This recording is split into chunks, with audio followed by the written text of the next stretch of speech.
Channel में हूं आपका दोस्त और होस्ट प्रिंस। और आज की इस वीडियो में हम लोग स्टार्ट कर रहे हैं एडवांस कंप्यूटर नेटवर्क के चैप्टर 1 को। So this video is all about chapter 1 part 1 of ACN chapter 1। Last time हमने इंट्रोडक्शन वीडियोस बनाया था जहां पे मैंने आपको सिलेबस के बारे में बताई थी, क्या क्या सिलेबस आपको पढ़ना है, एडवांस कंप्यूटर नेटवर्क क्या क्या चीज़ें होने वाली हैं।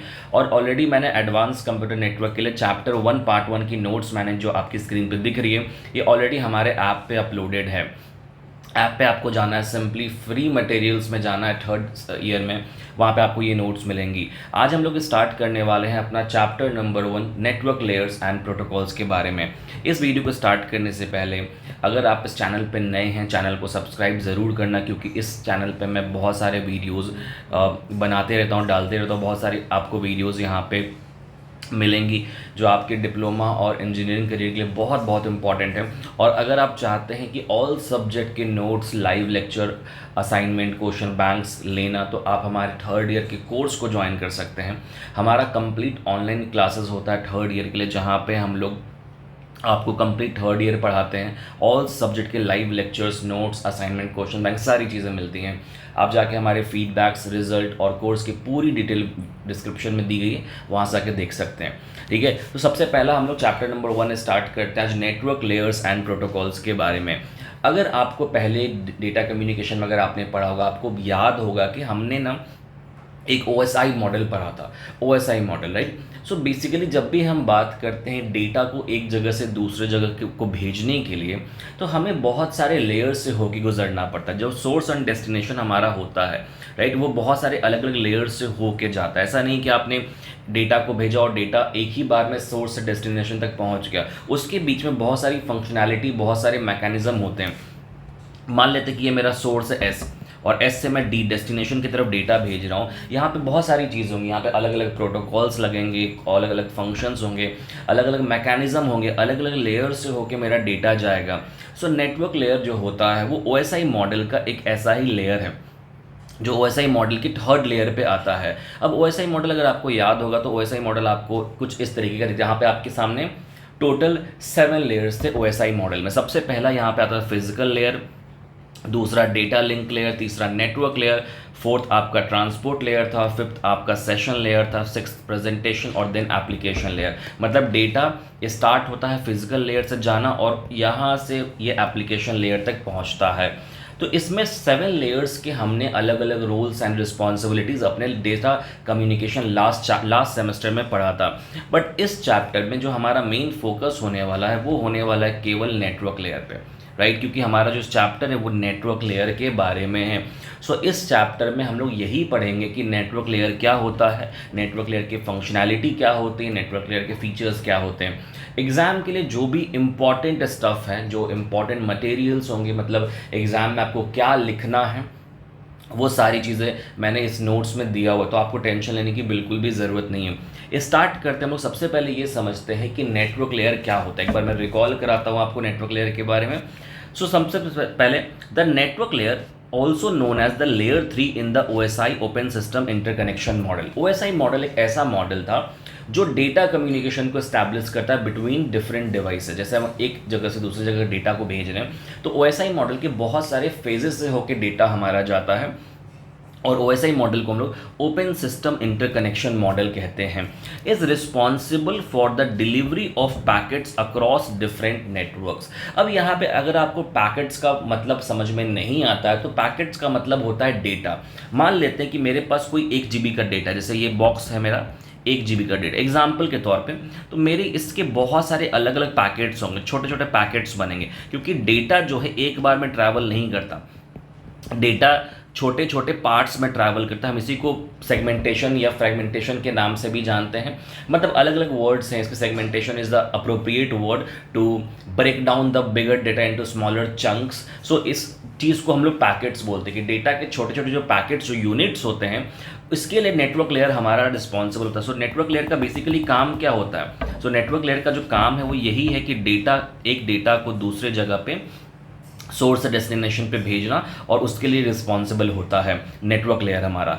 Its primary function include logical addressing, routing end packet forwarding. तीन इसके प्राइमरी फंक्शंस आपको याद रखने। सबसे पहले लॉजिकल एड्रेसिंग, लॉजिकल एड्रेसिंग में आगे आपको बताऊंगा, राउटिंग भी आगे आपको बताऊंगा डिटेल में, एंड पैकेट फॉरवर्डिंग भी आपको आगे बताऊंगा। अभी के लिए बस ये तीन वर्ड्स ध्यान में रखो कि जो नेटवर्क लेयर हमारा होता है उसके तीन डिफरेंट फंक्शंस होते हैं। सबसे पहला लॉजिकल एड्रेसिंग, दूसरा राउटिंग, तीसरा packet forwarding. Ensuring that data can travel from the source to destination across multiple interconnected networks. So simple language में मैं आपको पूरा पैराग्राफ का एक शॉर्ट समरी देता हूँ कि नेटवर्क लेयर का काम क्या होता है। जब हम डेटा को एक जगह से दूसरे जगह, सोर्स से डेस्टिनेशन पे डेटा को भेज रहे हैं, एस से डी पे भी डेटा को भेज रहे हैं, सो नेटवर्क लेयर के तीन फंक्शंस होते हैं। सबसे पहला फंक्शन ये होता है कि डिलीवरी ऑफ पैकेट को एश्योर करना कि पैकेट यहाँ से यहाँ तक चली जाएगी।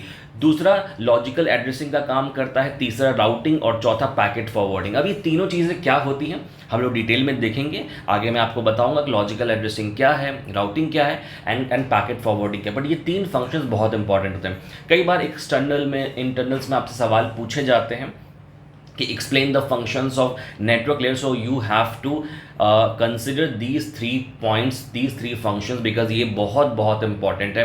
और ये आपको मेरे नोट्स में मिल जाएगा, कोई ज़रूरत नहीं आपको स्क्रीनशॉट लेने की, नोट्स बनाने की। ये सब मैंने बहुत सिंपल लैंग्वेज में दिया हुआ है, एकदम सिंपल लैंग्वेज जिसमें आपको चीज़ें समझ में आएंगी। ठीक है, तो अब हम लोग देखते हैं वन बाय वन इसके फंक्शंस को डिटेल में, functions of the network layer. सबसे पहला लॉजिकल एड्रेसिंग। लॉजिकल एड्रेसिंग क्या होता है?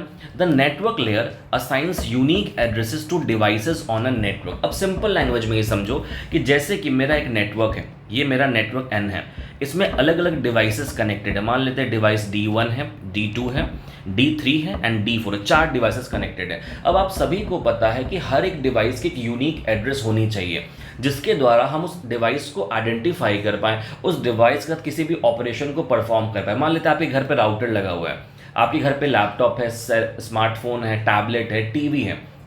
हर एक डिवाइस की अपनी एक यूनिक एड्रेस होगी, तभी जाके हमारा नेटवर्क उस डिवाइस को आइडेंटिफाई कर पाएगा। अगर मान लेते हैं कि यूनिक एड्रेस नहीं होती है तो हमारा नेटवर्क कभी उस डिवाइस को आइडेंटिफाई कर ही नहीं पाएगा। सो उससे क्या होगा कि हम उसके कभी कनेक्शन को एस्टैब्लिश नहीं कर पाएंगे। सो ये यूनिक एड्रेस को हम लॉजिकल एड्रेसिंग बोलते हैं कि हर एक डिवाइस की एक यूनिक एड्रेस सेट होती है, वो नेटवर्क लेयर के द्वारा होती है। और इसके लिए हम यूज़ करते हैं यहाँ पे आईपी एड्रेस को। आईपी एड्रेस के बारे में डिटेल्ड में हम लोग आगे जानेंगे नेक्स्ट वीडियोस में, बट अभी मैं बता देता हूँ कि आईपी का मतलब होता है इंटरनेट प्रोटोकॉल।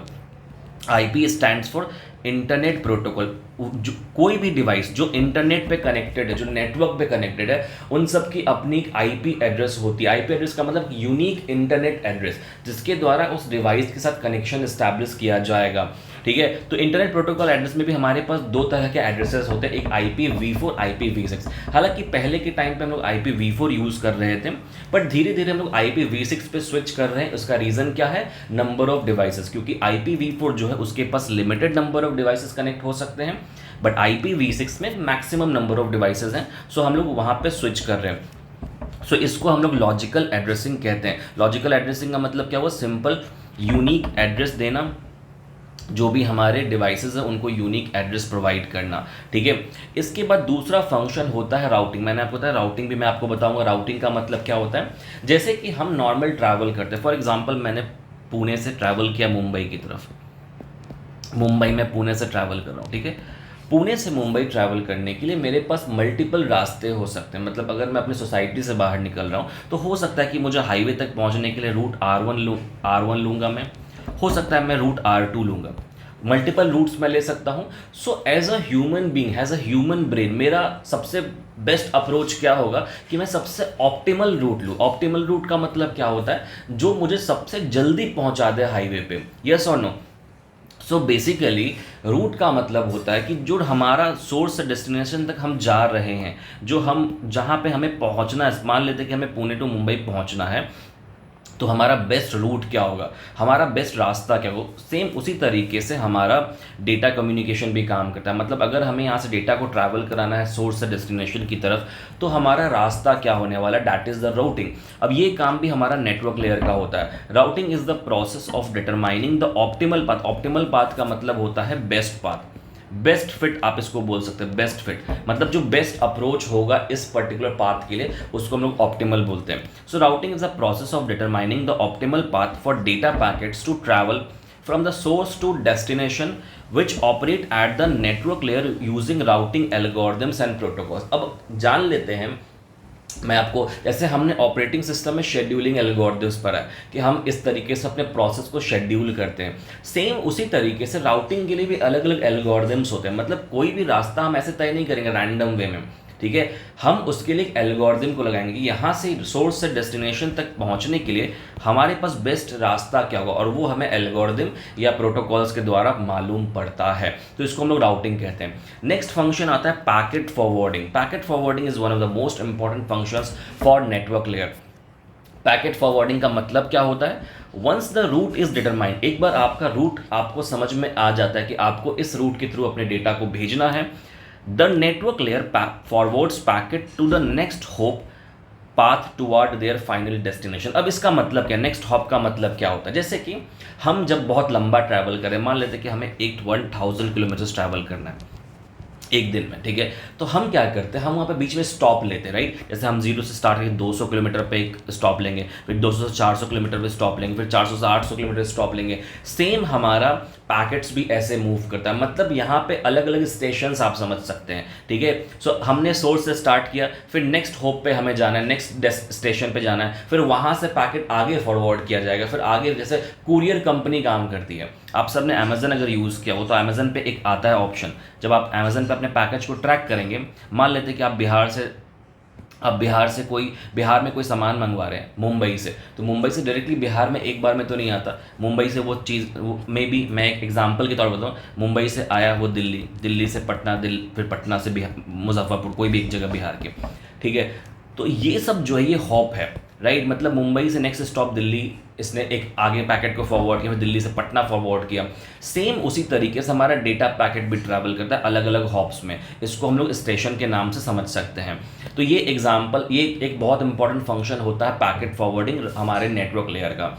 इसके बाद आता है फ्रेगमेंटेशन एंड रीअसेंबली. जैसे मैंने अभी आपको बताया था कि कभी भी हम डेटा को जब भेजते हैं, वी ऑलवेज ट्राई कि डेटा लार्ज पैकेट्स में ट्रैवल ना करे. उसके बहुत सारे रीज़न है कि अगर हमारा लार्ज पैकेट का डेटा होगा और अगर वो किसी भी रीज़न से करप्ट हो जाता है तो हमें वापस से पूरे पैकेट्स को भेजना पड़ेगा.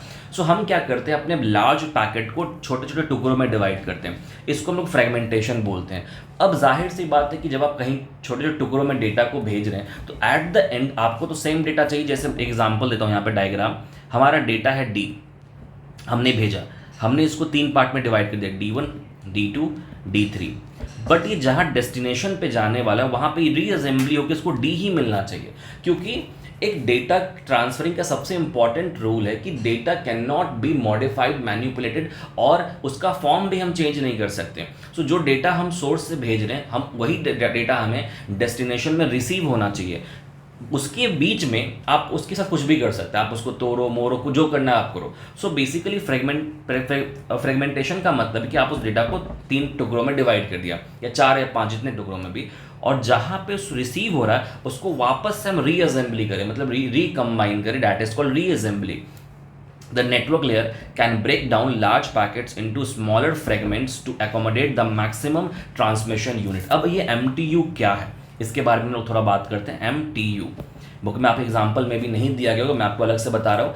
हर एक नेटवर्क की ना मैक्सिमम ट्रांसमिशन यूनिट होती है. जैसे सिंपल एग्जाम्पल बताता हूँ कि आप सब अपने फ़ोन में एक इंटरनेट यूज़ करते हो, उसकी स्पीड है 100 Mbps, ठीक है, मान लेते हैं, ठीक है. 100 Mbps का मतलब होता है कि इस नेटवर्क में हम 1 सेकेंड के अंदर मैक्सिमम 100 MB का ही डेटा भेज सकते हैं. तो इसको हम लोग मैक्सिमम ट्रांसमिशन यूनिट कहते हैं. 1 सेकेंड में हम कितना डेटा को भेज सकते हैं, मैक्सिमम. सो अगर मान लेते कि 100 MB का डेटा हम भेज सकते हैं, तो आप इसमें जो एक पैकेट बनाएंगे, P1 बनाएंगे या P2 बनाएंगे या P3 बनाएंगे, वो 100 MB से कम का होना चाहिए. तो इसलिए हम लार्जर पैकेट को मल्टीपल पार्ट्स में डिवाइड करते हैं ताकि मैक्सिमम ट्रांसमिशन यूनिट पे वो एडजस्ट हो जाए, ठीक है. तो जैसे कि अगर एक ट्रांसमिशन यूनिट 1 Gbps है, 1 GB पर सेकेंड पे डेटा को हम भेज सकते हैं, तो हम क्या करेंगे, 10 GB की फाइल को 10 टुकड़ों में डिवाइड कर देंगे, ठीक है, ताकि वो मैक्सिमम ट्रांसमिशन यूनिट में एकोमोडेट हो जाए, मतलब उसमें आके मिक्स हो जाए, ठीक है.